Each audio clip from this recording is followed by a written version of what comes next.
It sure is that time. The halftime show on Pulse 95 Radio, live in the heart of Sharjah. Shout out to everyone who's tuned in around the world, whether it's 95 FM, pulse95radio.com, our app, Mariah, or if you're watching us on YouTube. What a show we have in store for you today, because I told you I bring you the best of the best locally, internationally. So it's only right we went local last week that I go international this week, because it doesn't get better than this gentleman, Daniel Brandle, and I was trying to get the pronunciation right offline, is going to be on the show. The reason why you don't want to miss this is because we dive into the mental aspect of the game, something that I discussed plenty of times here on the halftime show, but this time I get to ask the questions and learn off the expert. He's going to be here as a former ex-professional footballer, but also someone now who's making a real impact in the modern game, not just for football, but for athletes. And guess what?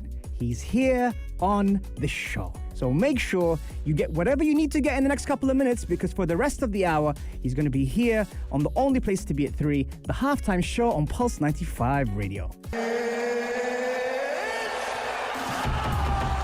Halftime show, Pulse 95 Radio, full of energy here, live in the heart of Sharjah. It's Saturday, the 15th of November, 3:12, and I'm here with the brilliant Daniel Brandle. Welcome to the show, my man. Thanks, Omar, for the invitation. Great to be here. This isn't our first conversation. We've had many great conversations, and if it's anything to go by, this is going to be a great show. But for the audience that don't know, tell them about how this journey started for you in football and where you are today. Yeah, so once I started to walk, I started to play football, actually. Yeah. My father was a footballer as well. Yes. So I was very close in the dressing room all the time. So I experienced football from the beginning. And then I had the privilege also to play for my country, which is Liechestertein. Yes. And I played for the youth national teams. I played for the senior national team for 8 years. So, I've been involved with football my whole life. And after I stopped playing, I started to coach the next generation of footballers, especially on the mental side of things. Yes, and not only that, but a real impact in today's game. A lot of people, when they finish playing professional football, they kind of try and figure out what the next step is. But you sort of knew already, you had a feeling of it, that you'd be entering football pretty soon. Yeah, I started coaching my teammates, the younger teammates, when I was a player myself. Yes. And I made the decision to stop playing like 2 years before. So the transition was quite smooth for me. Yes. How important is it for that transition for you to know what you want to do, even though you're still playing? I think this is one of the most important things. And I feel that still many footballers, they stop all of a sudden, right? Yeah.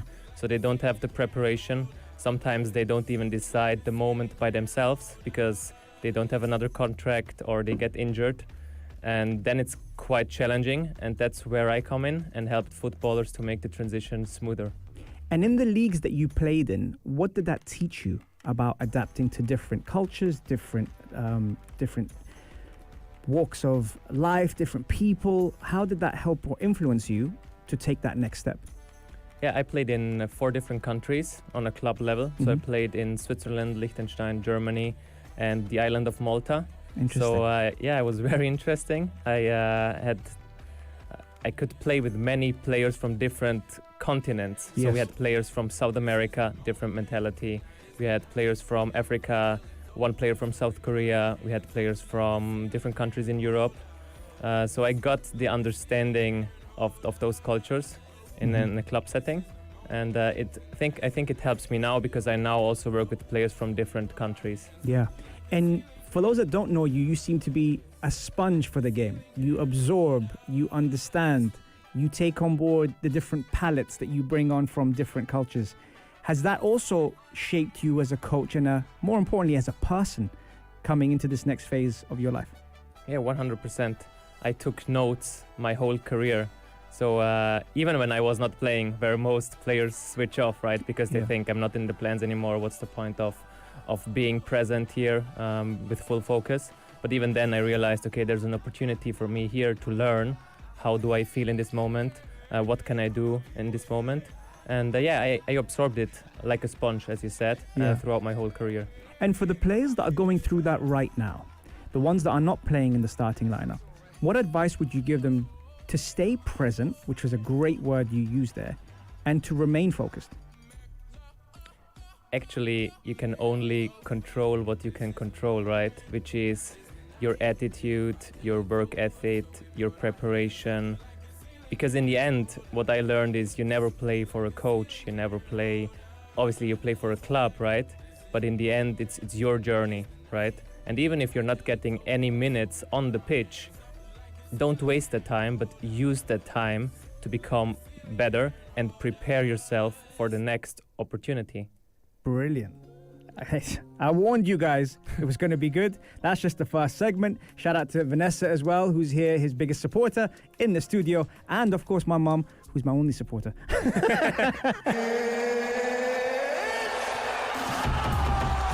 It sure is that time, the halftime show. One of the best things I love about being a host is actually speaking to the guests in between breaks. And I have to tell you, if it was recorded, it would be just as good as the content. I say that over and over again. And I'm also trying to practice what I preach by learning to take a compliment, which is my lesson of the day. So I'm being coached during the show, and you guys don't even know it. But anyway, speaking about coaching, Daniel Brandle is here and is making a real impact in the game by focusing on a very, very powerful tool, which is the mental aspect of the game. You specialize in that, Daniel. How important is it for us to address that, not just in the modern game, but in modern society? I think it's really important to talk about mental performance, mental health, mindfulness nowadays, because every one of us faces challenges in their lives, right? Mm-hmm. And there are different ways to handle them, and we are all individuals, right? So there's not a generic advice I can give you, but the first advice I always give people is it all starts with awareness, right? And I call them the 3 C's, which is clarity, confidence, and consistency. And clarity is always the foundation, right?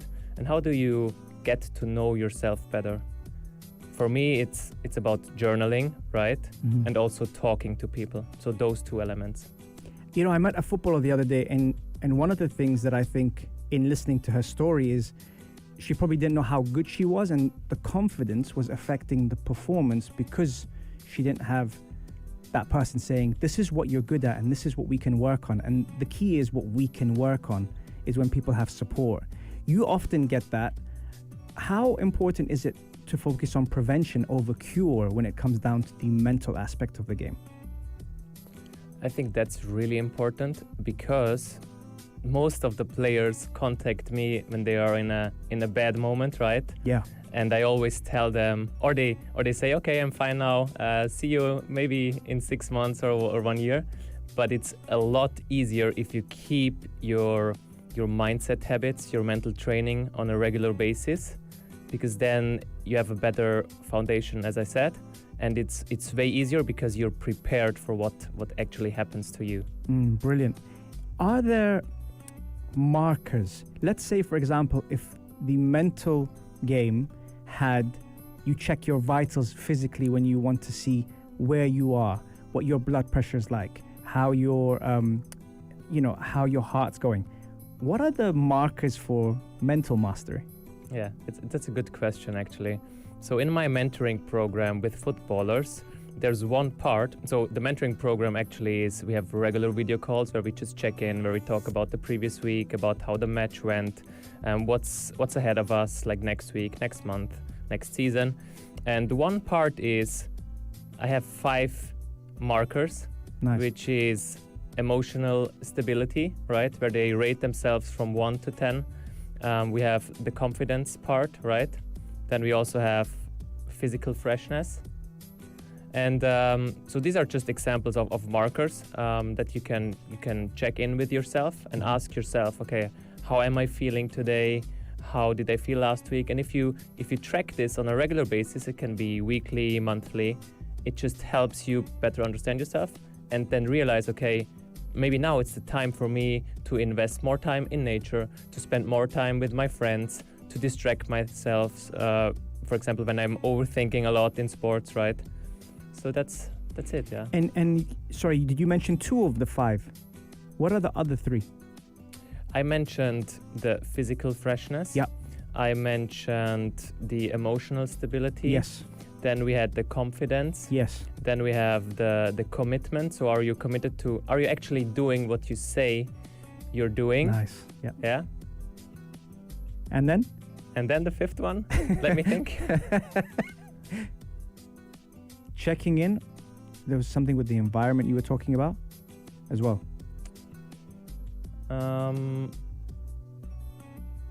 It will come back to you. It will come back for sure. So from that aspect, a lot of the people, when they are looking at those elements, they are focusing on coming to you after they feel one of those markers aren't working. Yes. Right? But the signaling prior to that normally is because you're in it. Yeah. And unless you are in it, and like yourself, you've experienced it, you won't know till something feels off. Yeah. How important is it to reset the moment you feel like something's off?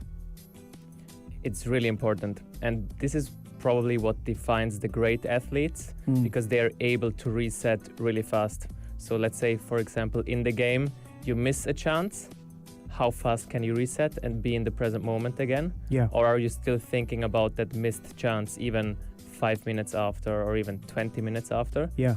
And you can do that with, I always tell my players, one thing you can do is self-talk. Okay. So have this cue word, for example. So just say, okay, next one, I got this. I prepared for this, right? And another thing is breathing. Yes. Like we should all learn more about how to breathe, actually. Yes. So these are the two things. Then we also have body language. So you can see some players, so Mo Salah, for example, when he misses a chance, he smiles slightly because he knows he can do better. Yes. Right? So these are things. It's interesting. Before we wrap up for the break, you said something about body language. I saw, I'm sure you've seen this as well. I saw Vincent Kompany and when he was coaching Burnley. Yeah. And he was shouting at one of the players because of his body language. Yeah. To identify that, how important is it to address it? Maybe not the way Vincent Kompany addressed it in the video, because it was very in your face. It was very confrontational. Not all coaches are like that. But how important is it to address it when you notice it amongst a team? It's really important, and it can have a big impact on team culture, team spirit, right?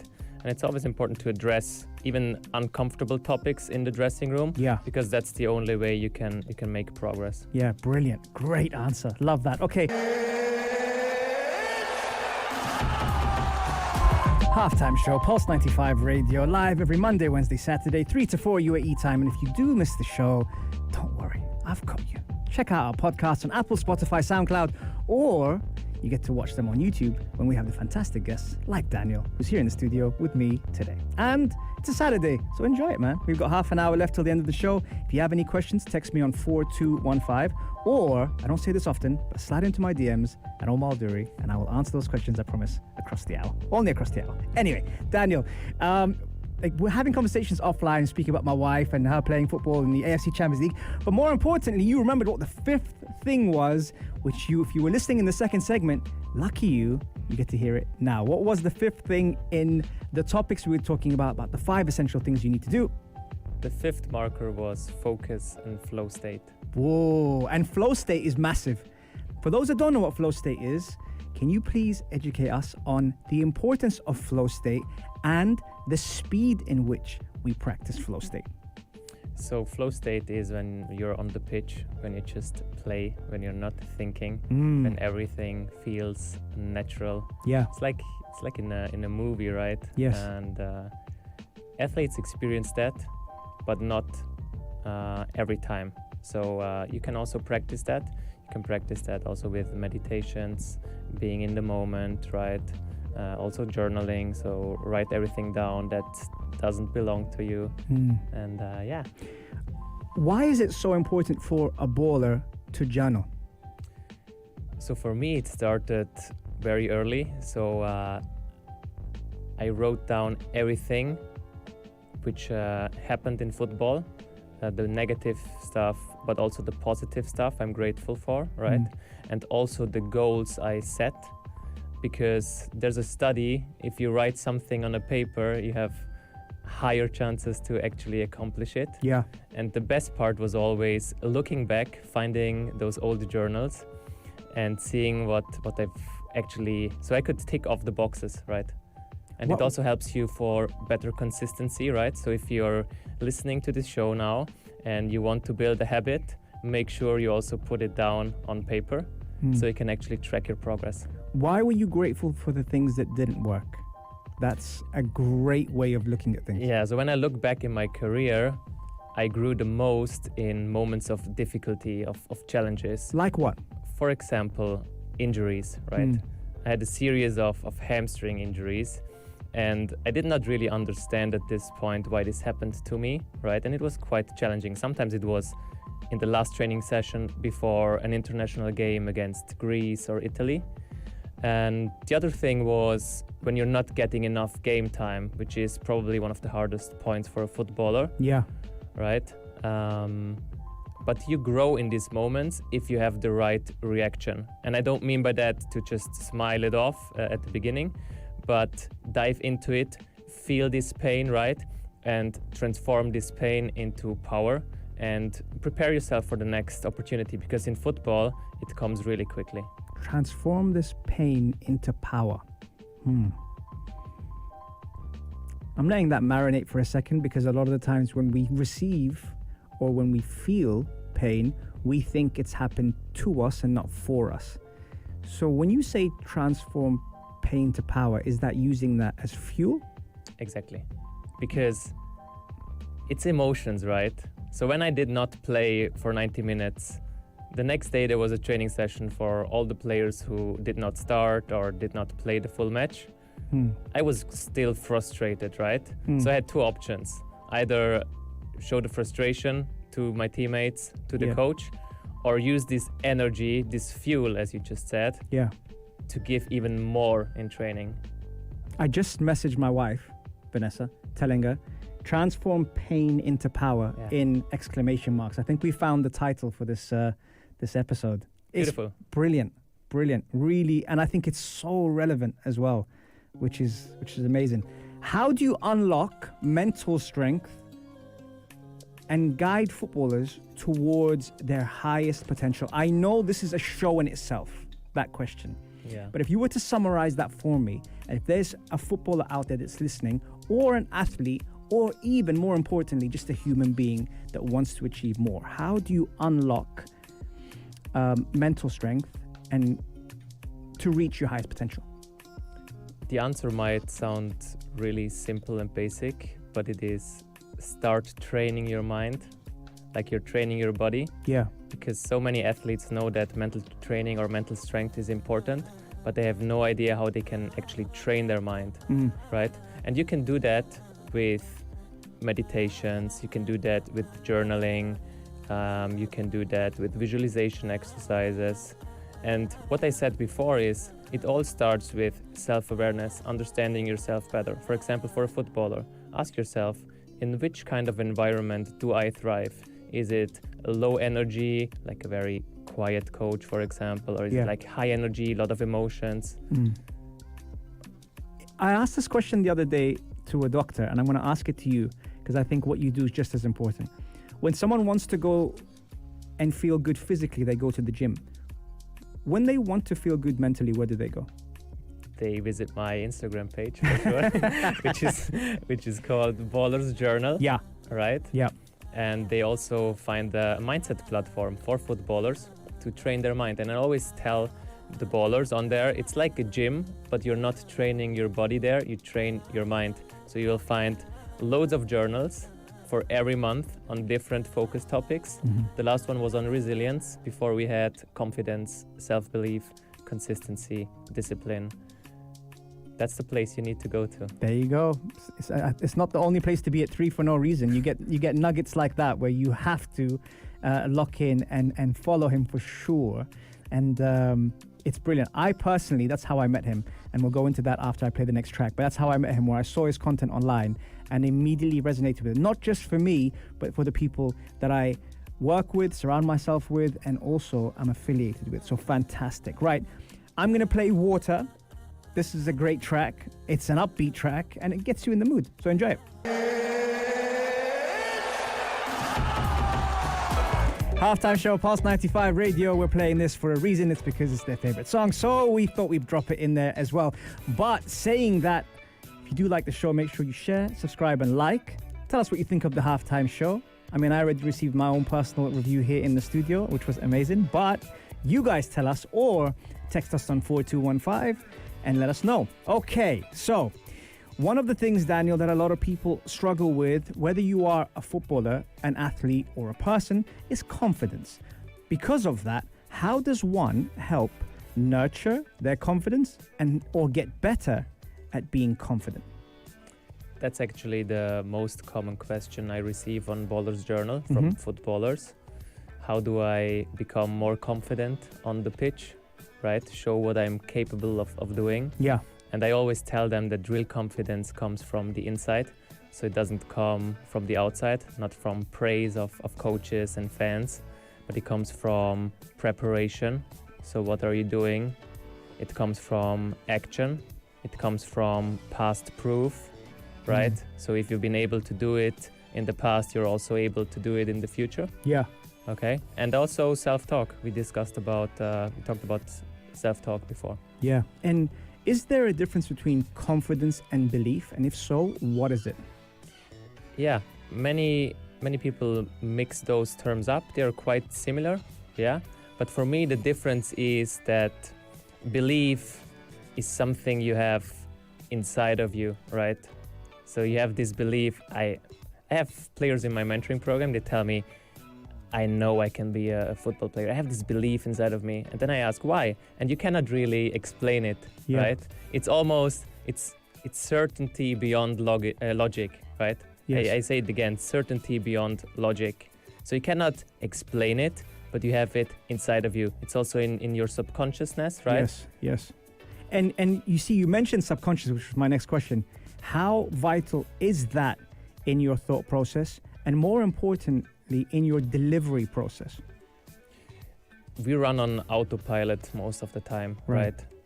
So we do the same things over and over again. We experience the same thoughts, emotions over and over again. And you can reprogram yourself with meditations. And I always say the first hour of the day and the last hour of the day are really, really important, because once you wake up, you absorb more.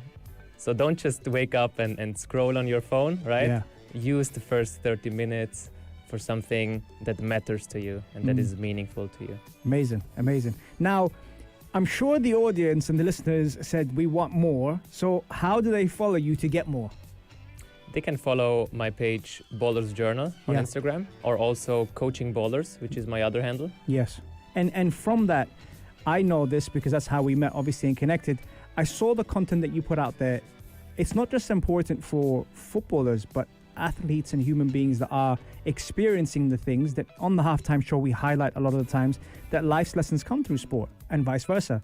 So when you put that content out there, I'm sure it takes so much time to generate the quality that you put out there. How often are you posting for them to kind of learn from your notes? I post regularly. I post two types. One is interviews from footballers or from myself, right? And the other thing is I like to post quotes, right? Like this gallery carousel, which is just text, but it's really meaningful, and I have a lot of engagement also on the carousel. Brilliant. Well, again, that's full time on the halftime show. Thank you so much for tuning in. If you did enjoy the show, please do share, subscribe, and like to the halftime show, Pulse 95 Radio. And more importantly, please do follow him, because I'm telling you now, it's just a scratch of the surface of what he does. These conversations we've had offline and in the past have been incredible. I'm so grateful you took the time out to come on the show. Thanks for the invitation, Omar. Pleasure to be here. Pleasure.